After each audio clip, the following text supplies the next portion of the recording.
हेमंत और जादूगरनी रीटा। अध्याय 3। बुरी किस्मत। शांत झोपड़ी, सुंदर बगीचे और मेंढकों की टर्टर। झोपड़ी बहुत ही अच्छे हाल में थी, लेकिन रीटा नहीं। उसके कपड़े लगभग बैंगनी हो गए थे। बाल जो सुंदर जूड़े में बंधे थे, वे अब चिड़िया के घोंसले जैसे हो गए। रीटा के चेहरे की हवाइयाँ उड़ी हुई थी। उसके चेहरे से ऐसा लगता था जैसे वो अंत्येष्टि में आई हो। बादल गरजने की आवाज़ से रीटा थोड़ी होश में आई। उसने लिफाफे को जेब में रखा और छड़ी बाहर निकाली। वो घर के चारों ओर घूमती हुई बोलने लगी। संपूर्ण सुरक्षा कवच सक्रियम, मगलु प्रतिकर्षण, संपूर्ण सुरक्षा कवच सक्रियम, ध्वनि दृश्य अवरोधम। अंत में वो आसमान की ओर छड़ी कर बोली, गुफा रक्षितो। घर के चारों ओर पारदर्शी कांच की तरह एक कवच बन गया। रीटा ने चारों ओर देखा और तसल्ली की कि सब सुरक्षित है। झोपड़ी की ओर देखकर रीटा ने सोचा, आखिरकार सारा बखेड़ा सिमट ही गया। उसने झोपड़ी की ओर कदम बढ़ाया। तभी एक मेंढक उछलता हुआ वहां आया। रीटा ने तत्काल अपना पैर हटाया, क्योंकि मेंढक रीटा के पैर के नीचे आने वाला था। तत्काल पैर हटाने के कारण रीटा लड़खड़ाई और मुंह के बल जमीन पर गिरी। कीचड़ व पानी चारों ओर उड़ा। उसके कपड़े और चेहरा पूरी तरह कीचड़ में सन गए। रीटा ने उठते हुए वह छड़ी झटकते हुए बोली, स्वच्छ हो। तत्काल सारा कीचड़ उसके ऊपर से साफ हो गया। झोपड़ी के अंदर आकर रीटा को राहत मिली, क्योंकि बैंगनी धुआं और द्रव्य दोनों ही पूर्णतः गायब हो गए थे तथा सामान व्यवस्थित था और मोमबत्तियां भी जल रही थी। कमरे में भी मेज व कढ़ाई पहले की ही तरह रखे थे, लेकिन कढ़ाई अब खाली थी। शेल्फों पर अब कुछ ही मर्तबान थे, जबकि कई मर्तबान फूटने के कारण हटा दिए गए थे। रीटा थोड़ी निराश दिखते हुए अंदर आई, लेकिन तभी उसका पैर पायदान में उलझ गया और वो दोबारा मुंह के बल फर्श पर गिरी। उसकी नाक फर्श से टकराई। वो गालियां देते हुए उठी व मेज के पास जाकर कुर्सी पर बैठ गई। उसकी नाक में अब भी दर्द हो रहा था। वह अब भी गालियां दे रही थी। तभी रीटा की माँ तस्वीर में आई और बोलने लगी, रीटा, क्या तुम पागल हो? और तुम इतनी गंदी गालियां कहाँ से सीखी? मगलुओं से। वाकई मगलू जादूगरों से अच्छी गालियां जानते हैं, रीटा ने स्पष्ट अंदाज में कहा।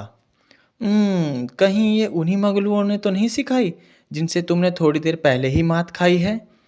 तस्वीर वाली जादूगरनी थोड़ी व्यंग भरी आवाज में बोली। उसने उसी अंदाज में आगे बोलना जारी रखा। मैं सोचती थी कि तुम इतनी नकारा नहीं हो कि मगलुओं से हार जाओगी, लेकिन तुमने तो मुझे गलत ही सिद्ध कर दिया। मुबारक हो रीटा। क्या आप केवल मेरे ही जुम्मे हैं? रीटा गुस्से में बोल रही थी। मैं कोई अकेली संतान नहीं हूँ। आप अपने बेटे के पास क्यों नहीं जाती? या फिर उसने आपकी तस्वीर घर से बाहर फेंक दी है? रीटा की माँ का चेहरा ऐसा बन गया जैसे उन्हें किसी ने थप्पड़ मार दिया हो। बहरहाल वे कुछ नहीं बोली। रीटा को गुस्से से घूरती हुई वे अपनी तस्वीर में बनी कुर्सी में धंस कर बैठ गई। रीटा को हल्की हल्की भूख लगने लगी। उसने कुछ खाने का फैसला किया। वो उठी और कमरे से होती हुई सीढ़ियों से नीचे तहखाने की ओर चली गई। तभी कतार में लगी 3 छोटी तस्वीरों में से एक, बीच वाली तस्वीर में एक बूढ़ा जादूगर प्रकट हुआ। वो बहुत बूढ़ा था। उसने लगभग 250 से 300 साल पुराने फैशन के कपड़े पहने हुए थे। उसकी शर्ट के कॉलर व बाजुओं पर झालरें लगी थी। व्यक्ति रीटा की माँ की तस्वीर की ओर मुड़ा। वह बोला, तो तुम यहाँ हो सविता? तुम्हारी बच्ची, क्या वो ठीक है? व्यक्ति थकी थकी आवाज़ में बोल रहा था। उम्र के साथ साथ उसकी आवाज़ भी बूढ़ी हो गई थी। उसने आगे कहा, मैंने सुना है हमारे पुश्तैनी घर में मगलू घुस आए। ऐसी घटना पहली बार हुई है। वहीं मैडम सविता व्यक्ति को कतई भाव नहीं दे रही थी। उन्होंने ऐसा मुंह बना रखा था जैसे उनकी नाक के नीचे किसी ने गोबर रखा हो। लेकिन व्यक्ति आगे बोलता रहा, तुम्हारी लड़की, क्या नाम है उसका? हाँ, रीटा। वो कुछ गड़बड़ है। मुझे यकीन नहीं होता कि हमारे परिवार में कोई इतना कमज़ोर जादूगर होगा। लेकिन इसमें तुम्हारी ही गलती है। तुमने एक मगलू से जो शादी की थी। मैडम सविता की भ्रकटियाँ तन गई। वो तो शुक्र है कि वो मेरी तस्वीर नहीं ले गए। व्यक्ति सविता के चेहरे पर आए भावों को नज़रअंदाज करते हुए बोला। बहरहाल मैडम सविता अब बर्दाश्त के मूड में नहीं थी। वो व्यंग भरी आवाज़ में आगे बोली, सर, कैसी बात कर रहे हैं आप? आपकी तस्वीर की चोरी? मुझे नहीं लगता इसके बदले कोई एक सड़ा आलू भी देगा। जरा देखे तो। मुझे तो यही नहीं पता चल रहा कि तस्वीर ज़्यादा खस्ता हाल है या आप। माफ़ करना, लेकिन आपकी शक्ल जैसा एक मेंढक रीटा के तालाब में है। व्यक्ति ने ऐसा चेहरा बना लिया जैसे उसे अभी अभी करेले का जूस पिलाया हो। तभी रीटा सीढ़ियों से ऊपर आई। उसके हाथ में दूध का जग व फलों की टोकरी थी। रीटा को झटका लगा क्योंकि वो सीढ़ियों पर एक आखिरी पौड़ी चूक गई और उस झटके के साथ वो फर्श पर मुंह के बल गिरी। दूध चारों ओर फैल गया व फल भी फर्श पर बिखर गए। रीटा ने कीचड़ से सने कपड़े बदल लिए थे और अब वो हल्के गुलाबी रंग के कपड़ों में थी, लेकिन दूध के कारण ये कपड़े भी पुनः खराब हो गए। सत्यानाश! रीटा उठते हुए व नाक को मलते हुए बोली। उसे खुशी हुई कि इस बार उसकी नाक से खून नहीं निकला, लेकिन दर्द पहले जितना ही था। रीटा, तुम ठीक तो हो मेरी बच्ची? तस्वीर वाला व्यक्ति थोड़ी चिंतित आवाज में बोला। रीटा का ध्यान इस ओर अभी अभी गया था कि वहाँ उसकी माँ के अलावा भी दूसरी तस्वीर में कोई व्यक्ति है। रीटा तुरंत उसके पास आती हुई बोली, सर विलियम, मैंने आपको अंतिम बार तब देखा था जब मैं 25 साल की थी। आप कैसे हैं? व्यक्ति ने थोड़ी चिंतित आवाज में जवाब दिया, मैं ठीक हूँ, पर क्या तुम ठीक हो रीटा? मुझे पता लगा कि यहाँ 5 मुगलू घुस आए थे। रीटा मेरी बच्ची, मुझे सच में तुम्हारी बहुत चिंता थी। हाँ, चिंता होनी भी लाजमी है, क्योंकि रीटा जादू के नाम पर बस मोमबत्तियाँ ही जला सकती है, मैडम सविता ने ताना कसते हुए कहा। रीटा थोड़ी शर्मिंदा दिखने लगी। तस्वीर वाला व्यक्ति ये देखकर चिढ़ गया कि सविता रीटा को किस प्रकार ताने मारती है। व्यक्ति ने सविता को चिढ़ाते हुए कहा, देखो, तुम तो कुछ ना ही कहो, क्योंकि सारी गलती तुम्हारी है। तुमने ही उस मगलू से शादी की जो बिल्कुल उचित नहीं था। इससे रीटा की शक्तियों पर प्रभाव पड़ा है। ये बात सुनकर रीटा के चेहरे पर थोड़ा अजीब भाव आ गया। व्यक्ति ने रीटा का चेहरा देखा और उसे तुरंत संबोधित करते हुए कहा, ऐसा नहीं है रीटा कि मुझे मगलू पसंद नहीं है, बल्कि सर विलियम ने तो हमेशा मगलुओं के साथ अच्छा व्यवहार किया है। तो सर विलियम, आपने उन्हें ऐसा क्यों कहा कि उनके मगलू से शादी करने के कारण मेरी शक्तियों पर प्रभाव पड़ा? रीटा थोड़ी उलझन में बोली। तभी रीटा की माँ बीच में बोलने लगी, क्योंकि सर विलियम क्या जाने कि तुम्हारे पिता मुझसे कितना प्रेम करते थे। सर विलियम की माँ एक विदेशी थी जिनकी शादी 1 साल भी नहीं टिकी। इन्हें इनके पिता ने अकेले ही पाला है। और हाँ, जिससे सर विलियम प्रेम करते थे उसने तो इन्हें घास भी नहीं डाला। और रही बात मेरी, मेरे पीछे तो जादूगरों की कतारें लगी थी, लेकिन मैंने उन्हें भाव नहीं दिया, क्योंकि वे सभी केवल मेरी ख्याति, मान, प्रतिष्ठा के कारण मुझ पर मोहित थे। इसलिए मैंने तुम्हारे पिता को चुना, क्योंकि वो एक साधारण मगलू थे और उन्हें मेरी यथा संपत्ति से नहीं बल्कि मुझसे प्रेम था। झूठ! तस्वीर वाला व्यक्ति अर्थात सर विलियम बोले, बिल्कुल झूठ। रीटा मेरी बच्ची, मैं तुम्हें बता ही दूं कि तुम्हारे पिता एक बहुत सुंदर मगलू थे और ये औरत उन पर बुरी तरह मोहित थी। हालांकि उस भले इंसान ने इसे भाव नहीं दिया। फिर इस औरत ने उन्हें प्रेम काढ़ा देना प्रारंभ किया, वो भी बड़ी मात्रा में। रीटा ने मुंह पर हाथ रख लिया। सर विलियम ने आगे कहा, प्रेम काढ़े की अति के कारण उसकी स्थिति दयनीय हो गई। काढ़े के प्रभाव में ही तुम्हारे पिता ने सविता से शादी की और इसी कारण तुम्हारी शक्तियों पर प्रभाव पड़ा। विलियम ने आगे पिता जैसे दयालु अंदाज में कहा, रीटा मेरी बच्ची, प्रेम एक दैविक भाव है और काढ़े आदि के केवल प्रेम का भ्रम उत्पन्न होता है, ना कि प्रेम। मेरी बच्ची, भाव न होने के कारण संतान पर प्रभाव पड़ता है, खासकर मायावी जीवों में। सर विलियम ने उसी अंदाज में आगे कहा, रीटा तुम बहुत अच्छी लड़की हो। भले ही तुम इस चुड़ैल जैसी शक्तिशाली नहीं हो, लेकिन तुम इससे कई गुना बेहतर हो। तुम्हारा मन साफ है, तुम दयालु हो, वरना कोई भी जादूगर मगलुओं को चोट पहुंचा देता, लेकिन तुमने संयम रखा। बकवास! मैडम सविता ने बीच में बोला, पर सर विलियम ने बोलना जारी रखा। मुझे अब चलना होगा रीटा, संग्रहालय खुलने ही वाला है। वहाँ मेरी एक बड़ी तस्वीर लगी है। दरअसल मुझे दिल्ली संग्रहालय में एक विशेष वह बहुत ही गुप्त चीज़ पर निगरानी रखने के लिए कहा गया है और इसीलिए संग्रहालय में मेरी तस्वीर लगी है। मैं अपने समय का रक्षक विभाग का प्रमुख रहा हूँ। मेरी एक तस्वीर रक्षक विभाग में भी लगी है। संग्रहालय में उस गिफ्ट चीज के साथ कुछ जादूगर गड़बड़ करना चाहते हैं। इसलिए मैं सर फिलियस को जानकारी देने गया था, तो उन्होंने मुझे बताया कि यहाँ क्या हुआ है। सर फिलियस बहुत ही अच्छे व समझदार व्यक्ति हैं। तो अब मैं चलता हूँ रीटा, अपना ध्यान रखना। सर विलियम अपनी तस्वीर में बाईं ओर चले गए। वो अपने पीछे खाली कैनवस और रीटा का आंसुओं से भीगा चेहरा छोड़ गए। ये दोपहर का समय था, हालांकि बादल अब भी सूरज को घेरे थे। झोपड़ी में बहुत ही खामोशी थी। रीटा कुर्सी पर बैठी थी, सिर को हाथ में पकड़े वो लगातार आंसू बहा रही थी। रीटा के दिमाग में अब भी सर विलियम की आवाज़ें गूंज रही थी। लंबी खामोशी के बाद मैडम सविता ने अपनी वकालत करने के अंदाज में बोली, मुझे नहीं लगता मैंने कुछ गलत किया है। जादू का सहारा लेकर प्यार करना गलत नहीं है। चुप चुप हो जाइए माँ, रीटा थोड़े सुबकते हुए बोली। आपने मेरे पिता को धोखे में रखा है। मैं पहले सोचती थी कि पिताजी के अचानक गुजर जाने से आपका रवैया ऐसा हो गया है। मैं हमेशा सोचती थी कि आप दोनों में बहुत प्यार था, लेकिन मैं गलत थी। इसमें कुछ गलत नहीं है अगर मैंने थोड़ा अतिरिक्त मदद ले ली, रीटा की माँ बोली।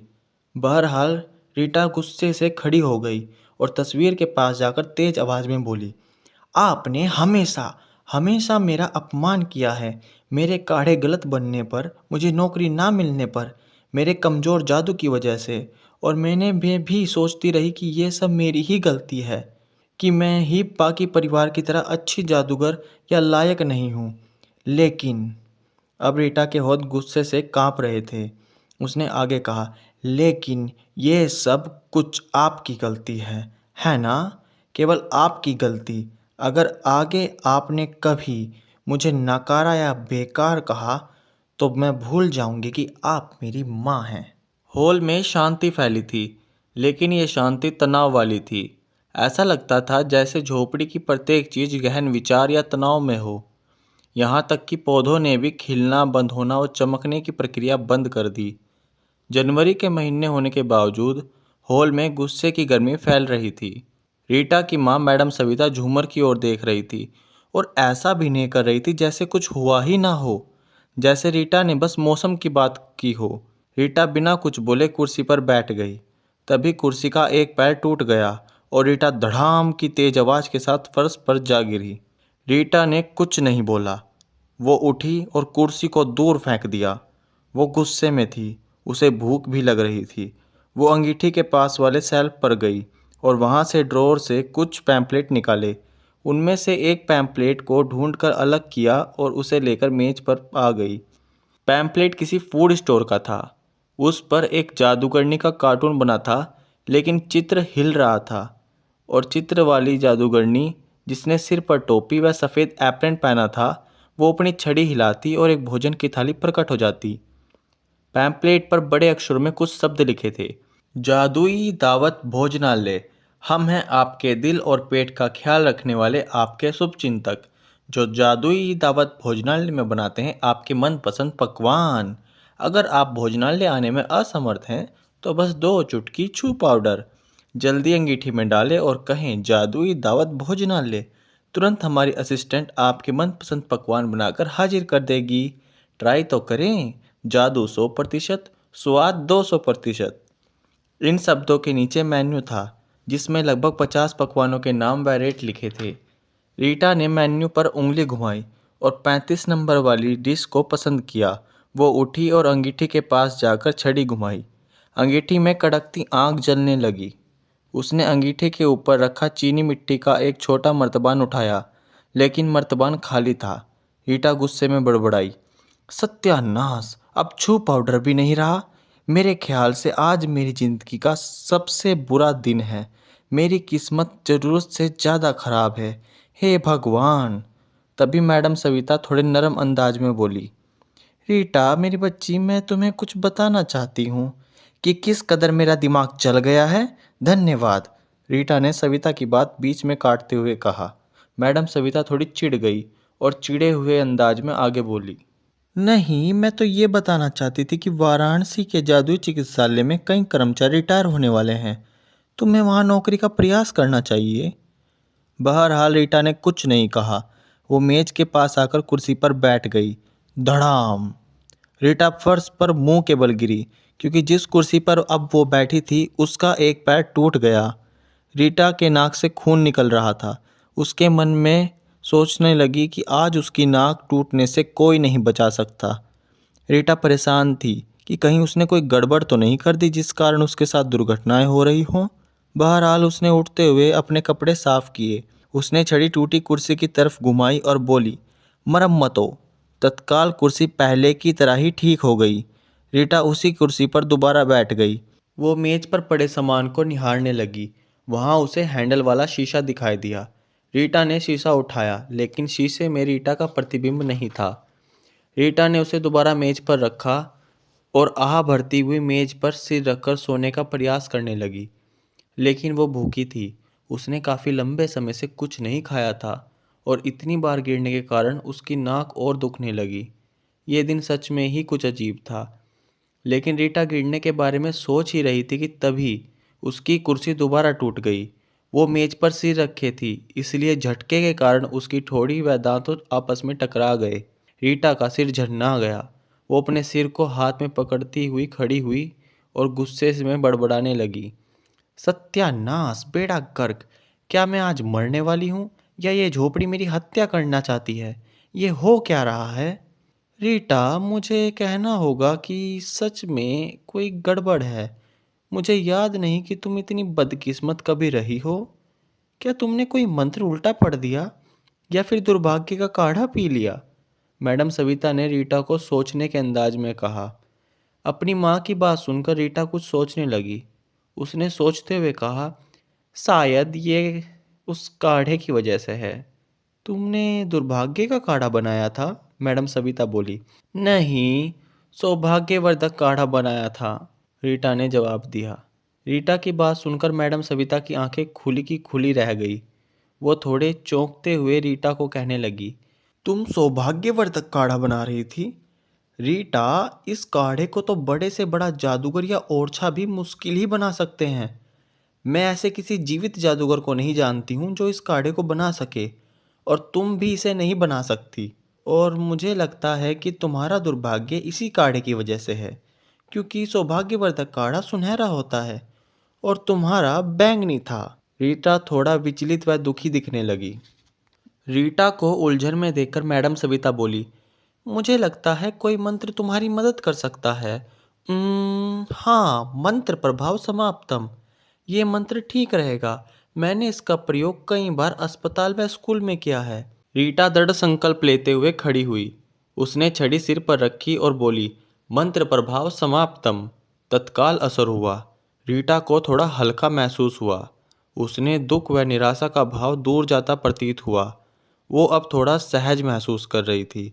मैडम सविता ने भी थोड़ी सांस ली और बोली, ये मंत्र केवल इसलिए कारीगर रहा क्योंकि काढ़ा असल में दुर्भाग्यकारी काढ़ा था ही नहीं, वरना अब तक तुम्हारे हाथ पांव टूट गए होते और हमें किसी को उल्लू भेजकर अस्पताल से बुलाना पड़ता। बहरहाल रीटा स्तब्ध खड़ी रही। वो किसी दिशा में सोच रही थी। उल्लू, बुलावा, चिट्ठी। चिट्ठी, हाँ, जन्मदिन के न्योते की चिट्ठी। वो तो इसे बिल्कुल भूल ही गई थी। उसे आज सुबह ही न्योते की चिट्ठी मिली थी, लेकिन इतना सब कुछ हो रहा था कि वो उसे पढ़ना ही भूल गई। उसने उसे जेब में रखा था, लेकिन सुबह वाले कपड़े तो कीचड़ में सन गए थे। उसने उन कपड़ों के सामान को निकालकर तहखाने की मेज पर रखा था। उसने कमरे की दिशा में छड़ी की और तेज व स्पष्ट आवाज में बोली, आगमनो चिट्ठी।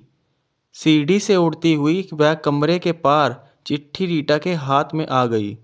रीटा ने छड़ी मेज पर रखी और चिट्ठी को लिफाफे से बाहर निकाला। रीटा, चिट्ठी तेज आवाज में पढ़ना, मैं भी जिज्ञासु हूँ। रीटा की माँ तस्वीर के फ्रेम से झांकती हुई बोली। रीटा ने चिट्ठी पढ़नी प्रारंभ की। रीटा, तुम्हें देखे बहुत लंबा समय हो गया है। मुझे याद ही नहीं कि हम आखिरी बार कब मिले थे, लेकिन इस बार हम साथ काफ़ी समय बिताएंगे। मैं चाहती हूँ कि तुम हेमंत के 10वें जन्मदिन पर जरूर आओ, और इस बार कोई बहाना नहीं चलेगा। तुम्हें आना ही होगा। हेमंत हमारी स्कूल की फ़ोटो को देखकर अक्सर सवाल पूछता है। वो तुमसे मिलने को बेताब है। मैंने उसे हमारे स्कूल के किस्से सुनाए हैं। रीटा, वो भी क्या दिन थे। देखो, इस बार आना जरूर। मैं तुम्हारा इंतजार करूंगी। जन्मदिन तारीख 29 जनवरी सन 2020। तुम्हारी प्यारी दोस्त टीना। टीना, ये लड़की अब तक तुम्हारे साथ पत्र व्यवहार कर रही है। देखो, मैं होती तो ये लड़की अब तक अस्पताल में होती। माँ, चुप हो जाइए। रीटा के पत्र पढ़ने के बाद मैडम सविता गुस्से से पागल हो गई। दरअसल ये पत्र रीटा की स्कूल की सहेली टीना का था।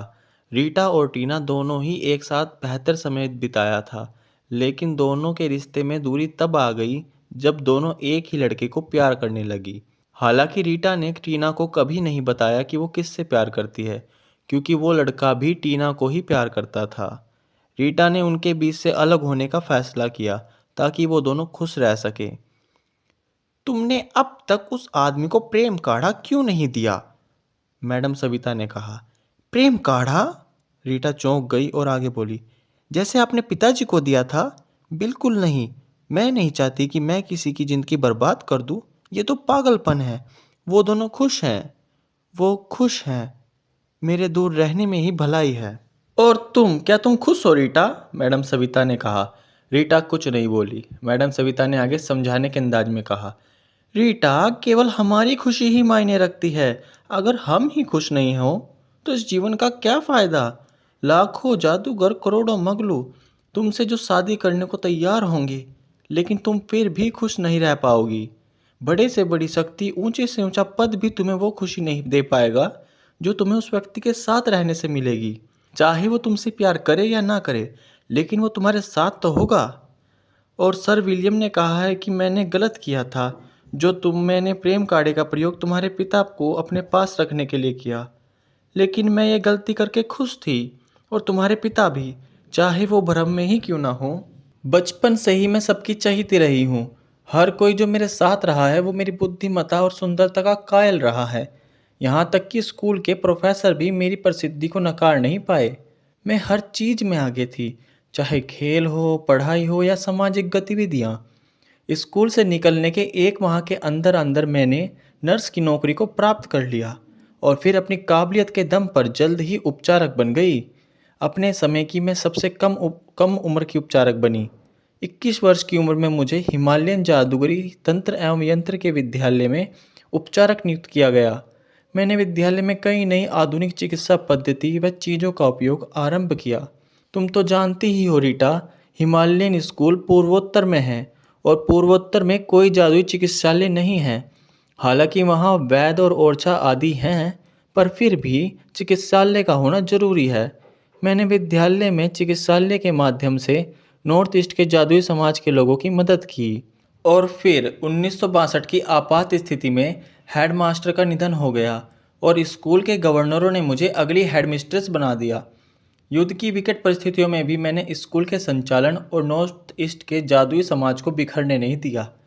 रीटा, वो समय वाकई बहुत कठिन था। नॉर्थ ईस्ट के बहादुर जादूगरों ने न केवल स्कूल की रक्षा की, बल्कि मगलुओं की भी मदद की। आपात समय के बाद मुझे जम्बू द्वीप शिखर सम्मेलन की अध्यक्ष भी बना दिया गया, और अंतर्राष्ट्रीय जादूगरी महासभा में सदस्यता भी मिली। मेरा जीवन दूसरों के लिए आदर्श बन गया। भव्य जीवन, धन संपत्ति, नाम, बड़ा घर, सब कुछ था, लेकिन ये सब असल में मेरे लिए बेमतलब था। मैं अकेली थी, हर कोई बस मेरा नाम देखता था, मेरे प्यार को नहीं। लेकिन तुम्हारे पिता से मिलने के बाद मेरा जीवन बदल गया। वो कमी, वो जीवन, वो प्यार जो मुझे खुशी देता था, वो सब कुछ मुझे मिल गया। लेकिन जब उन्हें पता चला कि मैं जादूगरनी हूँ, तो वो मुझसे डरने लगे। प्यार की जगह धीरे धीरे डरने ले ली, और वो मुझसे दूर होने लगे। रीटा, मैंने अपने जीवन में बड़ी मुसीबतें झेली हैं, लेकिन जब आप किसी से प्यार करें और वो आपसे दूर होना चाहे, तो ऐसी परिस्थिति में स्थिर रहना असंभव हो जाता है। और फिर मैंने उन्हें प्रेम काढ़ा देने का फैसला किया। मैं घर, संपत्ति, नाम सब कुछ छोड़कर जंगल के बीच अपने पूर्वजों की झोपड़ी में आकर बस गई, तुम्हारे पिता अरविंद के साथ। रीटा, मेरी बच्ची, अगर तुम प्रेम काढ़ा नहीं देना चाहती तो अपने आप को ऐसे सजा तो मत दो। अपने जीवन में किसी और को ढूंढो। क्या पता तुम्हें उससे बेहतर अपने जीवन में कोई और मिल जाए। मैडम सविता ने अपनी बात खत्म की। झोपड़ी में खामोशी छा गई। मैडम सविता बहुत ही सख्त जान महिला थी, लेकिन उनकी आंखों में आंसू आ गए। रीटा ने कुछ नहीं कहा। वो चुपचाप अंगीठी के पास वाली अलमारी तक गई और ड्रॉअर से एक फ़ोटो निकाली। फ़ोटो में एक छोटा बच्चा था जो अपने माता पिता की गोद में था। बच्चा हंस रहा था, जिसे देखकर उसके माता पिता भी हंस रहे थे। फ़ोटो जादुई थी, इसलिए वो हिल रही थी। फ़ोटो टीना और उसके पति की थी। गोद में उनका लड़का हेमंत था, जिसके 10वें जन्मदिन का न्योता रीटा को मिला था। ये फ़ोटो टीना ने उसे हेमंत के जन्म के बाद भेजी थी। रीटा ने फ़ोटो पर हाथ रखा। उसकी आंखों में आंसू तुरंत उभर आए। रीटा ने तत्काल फ़ोटो ड्रॉअर में रखा और न्योते वाली चिट्ठी को भी वहीं रख दिया। ड्रॉअर बंद कर रीटा मैडम सविता से अपने आंसू छिपाती हुई झोपड़ी से बाहर चली गई। अपने पीछे दरवाज़ा बंद करते हुए उसकी आंखों में आंसू बहने लगे। वो बगीचे के बीच एक बड़े पत्थर पर जाकर बैठ गई। वो बहुत अकेलापन महसूस कर रही थी। उससे अपनी माँ की कही बात कि जब आप किसी से प्यार करें और वो आपसे दूर होना चाहे तो ऐसी परिस्थिति में स्थिर रहना असंभव होता है, उसके दिमाग में गूंज रही थी। उसे ऐसा लग रहा था जैसे वो किसी बोझ को संभाल कर बैठी हो। उसके अंदर खालीपन था। वो दुखी थी। रीटा की आंखों से गिरते आंसू इस बात की गवाही थे कि वो अब भी उस मगलू से कितना प्रेम करती थी। प्रत्येक चीज़ जो मैदान व बगीचे में थी किसी शोक में डूबी थी। वो सभी रीटा की मायूसी महसूस कर रहे थे। रीटा ने अपना चेहरा हाथों के पीछे छिपा लिया, परंतु उसके आंसू अब भी बह रहे थे। उसका मस्तिष्क तुरंत कल्पना करने लगा। एक सुंदर नैन नक्श वाला लड़का जिसने सफ़ेद शर्ट व नीली जीन्स पहनी थी, अपने घुटनों के बल बैठकर हाथों में फूल लिए है। एक सुंदर लड़की जिसने हल्के गुलाबी रंग की घुटनों तक लंबी स्कर्ट पहनी थी, लड़के को देखकर खुश हो रही थी। वे दोनों ही खुश थे। लड़की ने शर्माते हुए गुलाब के फूल लड़के के हाथ से ले लिए। लड़के ने खड़े होकर लड़की को गले लगा लिया। उनसे दूर किसी अंधेरे कोने में एक उदास लड़की खड़ी थी। उसका चेहरा आंसुओं से भीगा था। उसने अपने हाथ से अपना चेहरा पोंछा और मुड़कर अंधेरे की ओर जाने लगी। वो निराशा के अंधकार में चलती चलती खो गई। वो रीटा थी।